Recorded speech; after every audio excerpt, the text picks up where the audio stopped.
Aujourd'hui, je vais vous parler de comment la sélection génétique accompagne-t-elle la transition vers des systèmes d'élevage de poules pondeuses sans cage.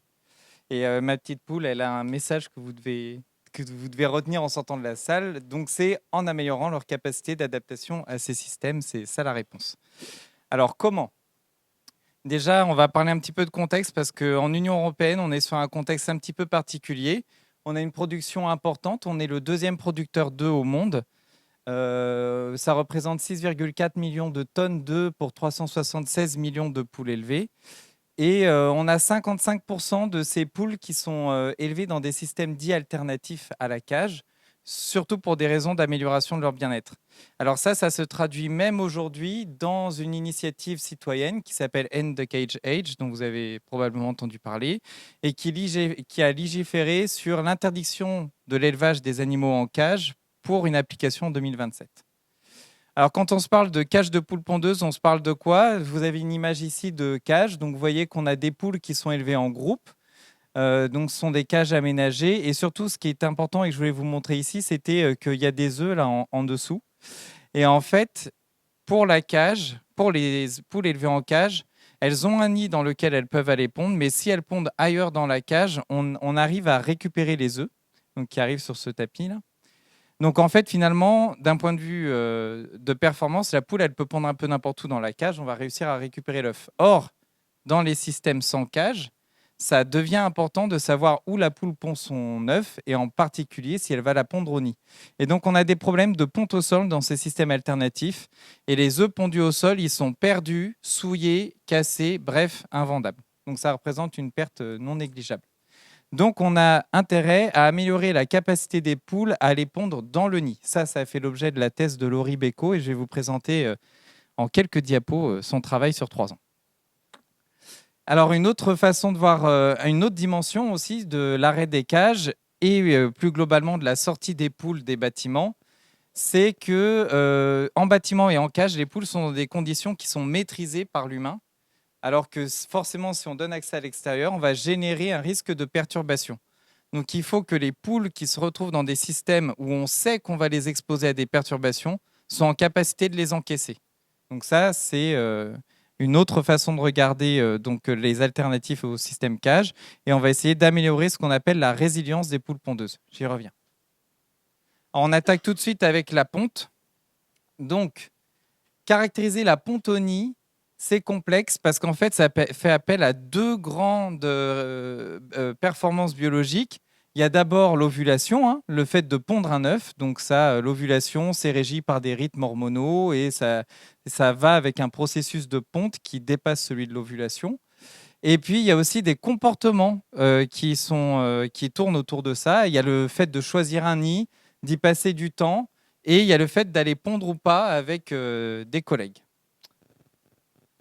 Donc, pour regarder ces performances-là, on a utilisé le dispositif d'un sélectionneur qui s'appelle Novogène.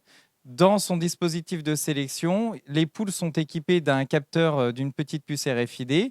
Elles vont être identifiées quand elles vont rentrer dans un nid. Et avec ça, on va avoir l'identifiant de la poule, du nid, l'heure à laquelle elle est rentrée dans le nid, le temps qu'elle y a passé. Il y a un petit capteur qui capte quand il y a un œuf, ce qui fait qu'on sait si dans le nid, elle a pondu. Et après, on connaît l'heure de ponte et on arrive après à attribuer des qualités d'œufs quand on les mesure par la suite. Ici, ce que vous voyez, c'est un graphique avec ce qu'on appelle des séries de pontes. Donc, en ordonnée, c'est l'heure de ponte. En abscisse, c'est les jours. Donc là, c'est les jours d'enregistrement. Donc, ça a duré de 0 à 140 jours. Et donc, vous voyez des séries là, de points reliés. Ce sont des heures, des jours successifs où il y a eu une ponte. Et donc, vous voyez aussi sur les graphiques qu'il y a des triangles verts. Ça, c'est les jours où la poule n'a pas pondu.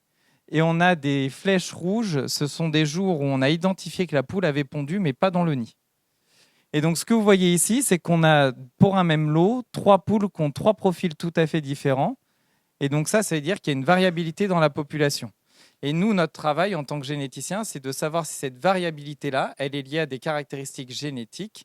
Et donc, de savoir si en choisissant les reproducteurs pour la génération d'après, on est capable d'améliorer, c'est-à-dire de choisir quel est le profil le plus désirable et d'orienter la population vers le profil qu'on désire. Donc ça se traduit par un indicateur qu'on appelle l'héritabilité, qui est ici symbolisé par le signe H2. Et donc ça s'interprète par exemple pour l'intensité de ponte 0,25, c'est-à-dire qu'il y a 25% de la variabilité des profils qui est liée à des caractéristiques génétiques. Donc ce qu'il faut retenir là des chiffres que vous avez sous les yeux, c'est que concernant la ponte ou le rythme de ponte, donc là vous voyez le nombre de séries, l'heure moyenne à laquelle la poule a pondu, on est sur des héritabilités assez élevées de l'ordre de 25 à 45%. Donc là ça veut dire que la génétique a un rôle important pour orienter la population vers ce que l'on désire.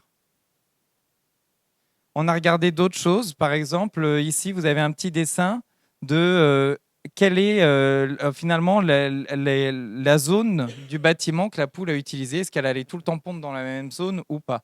Et ça aussi, le choix du nid, c'est héritable, alors de l'ordre de 20, 30, 40%. Donc ça aussi, c'était un résultat intéressant. Et après, on a d'autres résultats autour de l'utilisation du nid. Combien de temps la poule restait dans le nid? Est-ce que c'était plutôt du temps avant de pondre ou après de pondre? Et là, ce sont des caractéristiques très, très héritables. C'est-à-dire que finalement, l'action majeure sur la variabilité ici, c'est la génétique. Et enfin, on a regardé si ces nouveaux critères de sélection, donc de ponte au nid, étaient liés aux autres critères de l'objectif de sélection, donc les autres choses qui sont importantes pour une poule pondeuse. Donc, par exemple, sur la qualité des œufs et le poids des poules. Et là, on a eu plutôt des corrélations génétiques faibles et favorables.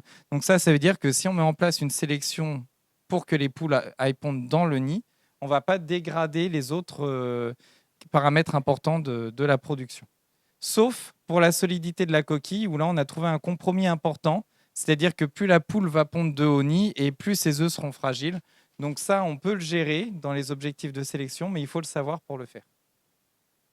Et donc, pour résumer la thèse de Laurie rapidement, donc, on a trouvé des indicateurs qui permettent d'améliorer la ponte au nid. La mesure des qualités des œufs et du poids des poules peut se faire uniquement dans un des deux systèmes, parce que je ne vous l'ai pas montré, mais on a peu d'interaction entre les systèmes cage et sol.